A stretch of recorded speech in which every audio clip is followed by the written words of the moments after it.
नमस्कार दोस्तों, हैशटैग कौशिकी में सभी लोगों का बहुत बहुत स्वागत है। दोस्तों, आज एक और बहुत अच्छा सा रोचक कहानी लेके मैं आप सभी लोगों के सामने उपस्थित हुई हूँ। तो दोस्तों, विश्वास का नाम भगवान है, तो आइए इसी विश्वास को दिल में रख के मस्तिष्क से नहीं दिल से ये कहानी सुने। तो शुरू करते हैं आज की कहानी। बहुत साल पुरानी बात है। ब्रजधाम में एक निस्संतान दंपत्ति रहते थे। इनके पास कोई संतान, कन्या संतान, पुत्र संतान कुछ नहीं था। अब जो दंपत्ति रहते थे, उनकी जो वाइफ है, उनकी नाम था कमला देवी। कमला देवी बहुत ही उनके पास एक छोटा सा अष्टधातु का बहुत ही प्यारा सा लड्डू गोपाल जी की मूर्ति थी। कमला जी अपने निस्संतान होने के कारण ये लड्डू गोपाल जी को ही अपना संतान मान लिए थे और इन्हीं का पूजा करते रहते थे। सुबह शाम इनको भोग लगाना, छोटे अपने बच्चों की तरह ध्यान रखते थे। अभी लल्ला को भूख लगी होगी, अभी इनको नहलाना होगा, अभी इनको सुलाना होगा। कहीं भी जाते थे आते थे, वो साथ में लड्डू गोपाल जी की मूर्ति को हमेशा साथ लेके जाना आना करते थे। उनको धीरे धीरे उनको ऐसा लगने लगा था कि यही उनका पुत्र है और पुत्र प्रेम से ही वो उनको अपने साथ रखते थे, उनकी पूजा करते थे। इस बात से उनके हस्बैंड को ज़्यादा कुछ प्रॉब्लम नहीं था। ना वो मानते थे और ना वो ना मानते थे। पूजा कमला देवी करती थी, ठीक है, लेकिन हस्बैंड को इस बात का ना कोई सम्मति थी ना कोई असम्मति थी। वो अपने काम में व्यस्त रहते थे, व्यवसायी थे। रोज सवेरे थोड़ा सा भगवान की तरफ हाथ जोड़ के निकल जाते थे। विश्वास या अविश्वास बहुत ज़्यादा उनके अंदर नहीं था। बट ऐसे ही करते करते जब दिन निकलते रहे, एक दिन जो है कमला देवी सीढ़ियों से गिर गई। उनको पैरों में काफ़ी चोट आई। इतनी चोट आई कि उनको हॉस्पिटल लेके जाना पड़ा। हॉस्पिटल लेके गए और वहाँ पे उनको एडमिट करना पड़ा। अब कमला देवी हॉस्पिटल में काफ़ी दिन हो गए। उनको डॉक्टर ने बोला कि जिस तरह से उनको चोट आई है तो इनको काफ़ी दिन जो हॉस्पिटल में रहना पड़ेगा। ये सुन के व्यापारी बहुत ही चिंतित हो गए, लेकिन क्या करें, कुछ कर नहीं सकते। तो अपनी वाइफ को, कमला देवी को, उन्होंने हॉस्पिटल में एडमिट किया। सुबह शाम वो जाते थे, खाना लेके जाते थे, खाना खिलाते थे और उनकी सेवा आरती करने के लिए यहाँ पे एक नर्स भी रख दिया था। अपना कैसे कैसे बंदोबस्त करके चला लेते थे। ऐसे 2-3 दिन 4 दिन हो गया। अब लड्डू गोपाल जी का सेवा करने के लिए घर में कोई नहीं था और ना ही सेवा हो रहा था। इस बात का ध्यान उस व्यवसायी को बिल्कुल नहीं था, क्योंकि उन्होंने कभी दिल से इस बात का सोचा ही नहीं था, कभी उनको लगा ही नहीं था। और एक तो घर में इतनी बड़ी विपदा पड़ी, ऊपर से लड्डू गोपाल जी का सेवा की बात भी समझ में नहीं आया उनको।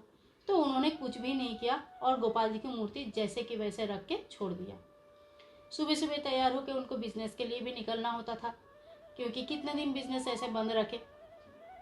ऐसे ही एक दिन सवेरे निकल के वो जा रहे थे। रास्ते में थोड़े से दूर जाने के बाद एक छोटा सा लड़का उनको मिलता है। बड़े ही मनमोहक रूप था उसका, एकदम काला जैसे कि पत्थर से बना हुआ, और आंखें माया से भरी है। मुस्कान ऐसी जैसे ब्रह्मांड समाया हुआ है।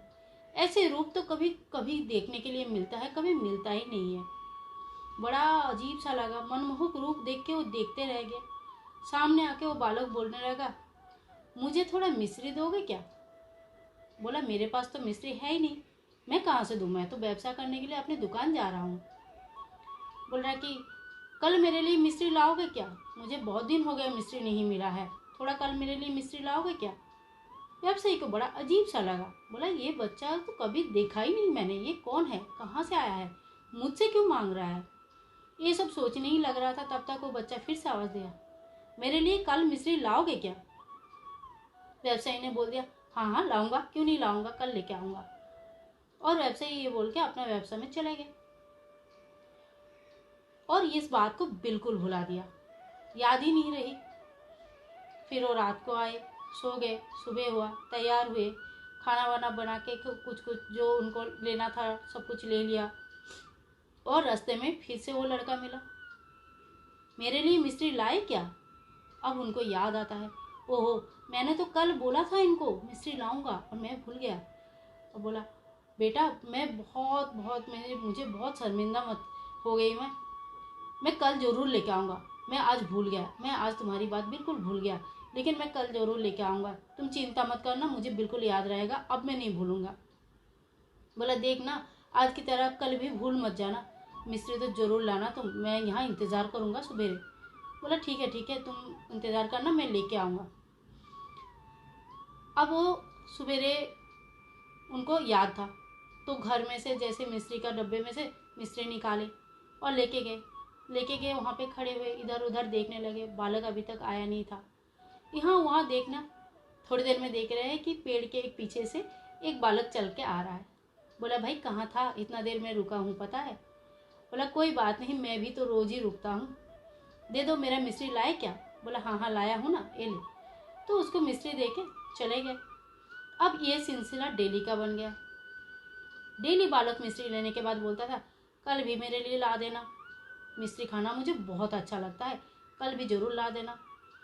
व्यापारी को बड़ा अजीब तो लगता था बात, लेकिन ठीक है, छोटा बच्चा है और मनमोहक रूप देख के भी भूल जाते थे। और उनको लगता था ठीक है, थोड़ा सा मिस्त्री तो है, मांग रहा है बच्चा, क्यों नहीं देना है। तो यही चलता रहता था।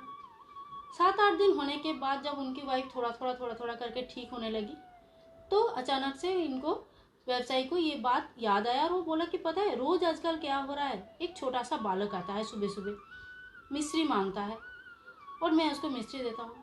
तो कमला देवी को भी ऐसा लगा कि पड़ोस अड़ोस का कहीं से कोई बच्चा आ रहा होगा, घर में मीठा नहीं देता होगा, तो इनसे मांगते होंगे। बोला कोई बात नहीं, मांग रहा है तो दे देना। बोला हाँ मैं भी दे ही देता हूँ। ये बोल के दोनों ही अब थोड़े थोड़े दिन निकलते गए। 2-4 दिन और हो गया, कमला देवी थोड़ा सुस्त हो गई, अच्छी हो गई, पैर से चलने लगे, पैर भी ठीक होने लगा। और थोड़े 2-4 दिन बाद वो घर आ गए। घर आके देखा तो ओहो, लड्डू गोपाल जी की मूर्ति के ऊपर तो धूल जमी थी, एक कोने में पड़ा था। उनको देख के बड़ा बुरा लगा, लेकिन उनको पता है कि उनके हस्बैंड जो है व्यवसायी महाशय, ये ठाकुर में, भगवान जी में, ठाकुर जी में बहुत ज़्यादा विश्वास नहीं रखते हैं, हाथ जोड़ लेते हैं बस, लेकिन ज़्यादा कुछ वो करते नहीं हैं। इसलिए उन्होंने कुछ नहीं बोला, चुपचाप अपना जैसे तैसे खड़े हुई और मंदिर को साफ सफाई किया। गोपाल जी की मूर्ति को अच्छे से नहलाया धुलाया, उनको पोशाक पहनाया, अलंकार पहनाया और भोग लगाया। गोपाल जी देखने में बड़े चमकदार और अच्छे लग रहे थे। अगले दिन सुबह फिर से थोड़े से हाथ में मिश्री लेके व्यवसायी महोदय निकल गए। अब बालक के बहुत इंतजार करने लगे, बालक लेकिन कहीं से आया ही नहीं। काफी देर रुकने के बाद उनको लगा कि शायद आज बालक भूल गया होगा या नहीं आने वाला होगा, कोई बात नहीं, कल आएगा, कल दे दूंगा, ये बोल के वो चले गए अपनी दुकान। ऐसा 2 दिन हो गया, 3 दिन हो गया, 4 दिन हो गया। अब उनको थोड़ा सा अजीब लगने लगा कि रोज आता था बच्चा, अचानक से गायब कैसे हुआ। वो सभी लोगों को पूछने लगा, ऐसा एक बच्चा कोई देखा है, बहुत ही काला है, जैसे पत्थर से बना हुआ है, और आँख ऐसा है जैसे कि पूरे ब्रह्मांड समा जाए, वैसी उसकी मुस्कान है, बड़ी ही अलग है, बड़ी ही मनमोहक है, बहुत ही सुंदर है, ऐसी बालक कहीं देखा है। सब ने जवाब दिया नहीं तो, ऐसा बालक तो हमने कहीं नहीं देखा, ऐसा बालक तो यहाँ पे कोई रहता ही नहीं है। आप बिजनेस करते हो, आप व्यवसायी हो, आप सवेरे निकल जाते हो, रात को आते हो, आपको शायद पता नहीं, लेकिन हम तो यहीं रहते हैं, हमने तो ऐसा बालक कभी नहीं देखा। अब उनको ये अजीब सा लगने लगा, चिंता सताने लगी, क्या हो गया। वापस आके कमला देवी को भी बोलते, पता है वो जो बालक रोज आता था ना, वो अभी नहीं आता है, वो कौन था, कहाँ से आता था, क्यों आता था और क्यों नहीं आता है, कुछ समझ में नहीं आ रहा है। वो कमला देवी को लगा कोई बात नहीं, उन्होंने बोला कोई बात नहीं, कोई आता होगा, अब नहीं आता है, कोई बात नहीं। पर ये व्यवसायी महोदय को चिंता सताने लगी, वो इस चीज को भूल ही नहीं पा रहे थे। 10 बार मन में व्यवसाय में मन नहीं लग रहा था, हमेशा दिमाग में यही क्वेश्चन आता था कि कौन था, क्यों आता था और क्यों नहीं आया।